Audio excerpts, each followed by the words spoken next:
With Thabo Masebe, Gauteng's provincial government spokesperson. Basically, he's saying that investigations that are happening with the SAPS forensic unit are continuing into that blaze that we saw happening at the Bank of Lisbon in downtown Joburg. He also says the government continues to hold meeting with staff members, but Nehawu says the government doesn't seem to have a proper plan in place. Unions said they are not elated with the time off given to employees, while the government is finding space as this comes at the expense of the taxpayer and productivity. The union is also saying they are working with other unions seeking advice as to how to go about pursuing a lawsuit against the government. Thabo is still with us in studio.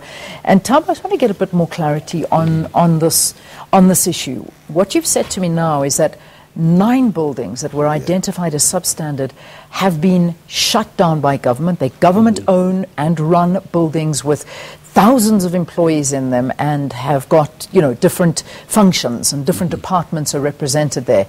They've been shut down. There's nobody going to work today in these buildings until, obviously, they are then found to be safe. When is work beginning on those buildings to try and make them safe for office workers to go in there and do their job? Actually, they are not quite shut down. So they're not shut down? They are still open. What we do is we've evacuated them, so no staff will be working from those buildings, but we will allow controlled, limited access. So the Department of Infrastructure Development will now take control of those buildings so that they can initiate urgent work that is required to get them to comply. Yeah. We expect that it might take between 2 to 3 weeks or 4 weeks. And during that time, so we have taken care to ensure that we don't disrupt government services. So we have identified other space in the regional offices and other buildings that were not fully or optimally occupied or utilized, where we can send staff to work there.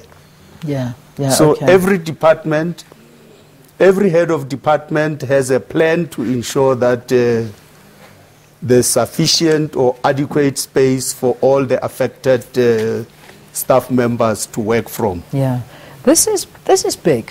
This is a big announcement that you're making here with 9 buildings, thousands of staff members. Yes. And these staff members are in control of a lot of the running of the city and how the provincial legislature is actually going to be functioning, which worries me that if we're already under burden with certain departments that can't actually get back to the citizens and do their job due to lack of resources, now they're out of building and having to share space with other different offices. I mean, this is a very big announcement that you've made, and I think that we need to find out a little bit more about this, because I can imagine that this is, no matter what you say, is going to have an adverse effect on the working of these staff members. Well, obviously it will, but it is necessary that we start this work that we have to do to get all these buildings to comply, so that when we do take the workers back to the buildings, we will have been, we can then be able to assure them that we've done everything and that the buildings are safe. Yeah. We will get the Department of Labor to work with us. Once we've done all the work, we will call them in to come and inspect the buildings, and they will be able to give an independent report. I want to also talk about investigations that are ongoing into this particular fire that broke out last week.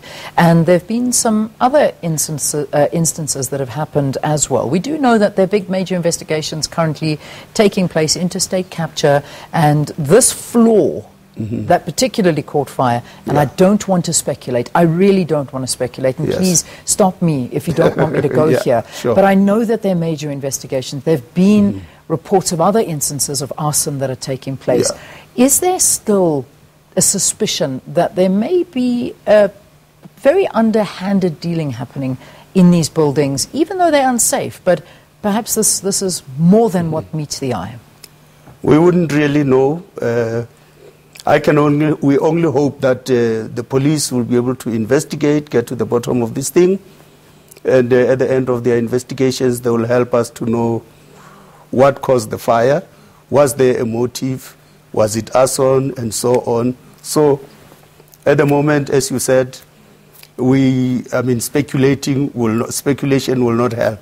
Yeah. So, yeah. We wait for the investigations. It certainly won't, but you have got the unions who are now on your back, even thinking of going after you with lawsuits now as well, and Nehawu seeking other unions to jump on board with them. So if there is foul play at hand here, perhaps their case won't hold any water or won't hold any weight. What do you think? What is your response to them? No, we work with the unions.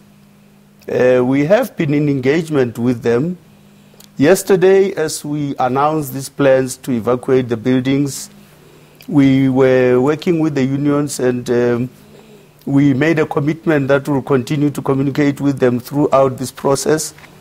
And in fact, from now on, we will work with them to ensure that all of our buildings are safe and ensure that all of us as employees of government do everything to ensure the safety of the places where we work from. I know you work with unions, but the unions are accusing you of not listening to them because they've highlighted the plight of their employees working in these buildings that are unsafe. I'm going to quote the PSA, the Public Service Associations, Nehawu, accusing the provincial government of failing to heed warnings that the offices in which the department are housed do not meet occupational health and safety regulations. So I know you say you work with them, but you ignored these calls and you let people still go to work. We understand their concerns about safety, about occupational health and safety, and we are committed from now on, as I said,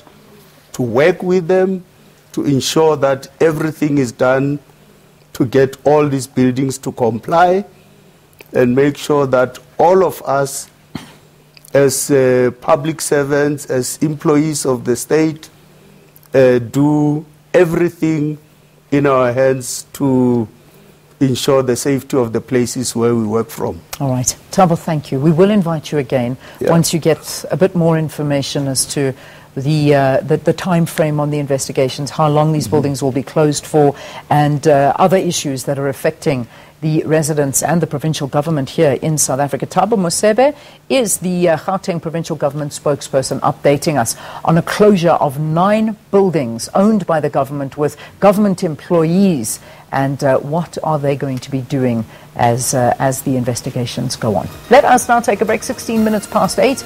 We'll have some sports news for you after this. Do stay tuned as well as the weather.